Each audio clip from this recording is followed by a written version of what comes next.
La MFR du Sud-Charente, donc c'est un centre de formation par alternance où on va accueillir donc, des élèves de la 4e jusqu'au bac professionnel service aux personnes. On a un pôle 4e, 3e découverte des métiers où là les jeunes vont en stage une semaine sur 2 pour découvrir le monde professionnel et construire leur projet d'orientation.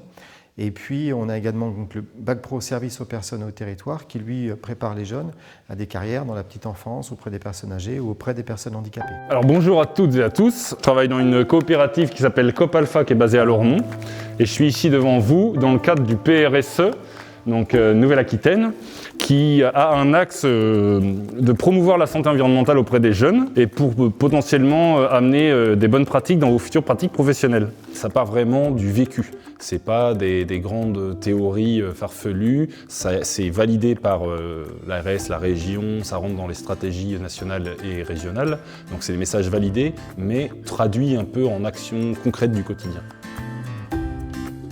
Il y a 4 principales thématiques, alimentation, contenants alimentaires, mode de cuisson, tout ce qui est autour de l'hygiène corporelle et des cosmétiques. La 3e thématique, c'est le nettoyage et la qualité de l'air intérieur.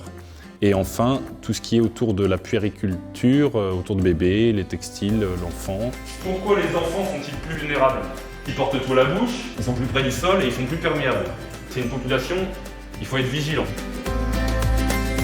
Ce qui nous a intéressé dans l'intervention de M. Bonamy, c'est notamment qu'elle faisait appel à la fois au développement durable, mais aussi à l'éducation à la santé. Ce sont 2 missions qui sont transversales chez nous. Ça leur permet aussi d'avoir un contenu professionnel qu'ils peuvent réutiliser aussi en stage. L'effet boule de neige est intéressant parce qu'on va aller, là ils ont des classes de TP où ils mettent en place des choses autour des bébés, le linge, le nettoyage d'une pièce, et c'est concret, ils vont pouvoir l'appliquer dès la semaine prochaine si ça leur chante, et dans leur structure en stage, où ils vont pouvoir amener aussi un autre regard, ou du moins une donnée qui peut être exploitée, développée dans la structure. Il faut que je nettoie la vitre.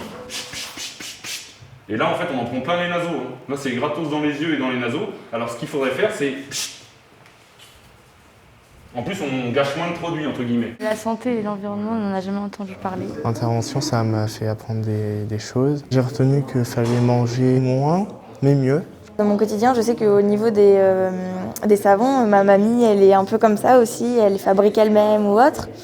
Après, en rentrant à la maison, c'est sûr qu'on va dire un petit peu à papa et maman, au niveau des poils, il faudrait changer, au niveau de ci, il faudrait changer. Faire nous-mêmes au lieu d'acheter des produits chimiques. Moi, je suis quelqu'un qui utilise beaucoup de plastique.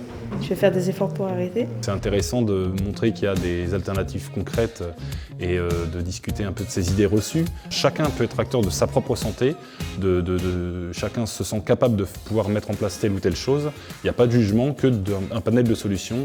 On se l'approprie, on ne se l'approprie pas. La graine est mise dans la tête, après on l'arrose ou on ne l'arrose pas, j'aime bien cette image-là. On a la possibilité d'agir, on en fait ce qu'on veut et ce que l'on peut aussi. C'est des thématiques qui sont quand même relativement nouvelles et puis que les jeunes n'ont pas encore forcément bien appréhendées, donc c'est important de les informer. L'objectif est de toucher entre 350 et 400 élèves dans les MFR et puis d'étendre ça à d'autres structures que les MFR, toujours avec peut-être cette visée de futurs professionnels.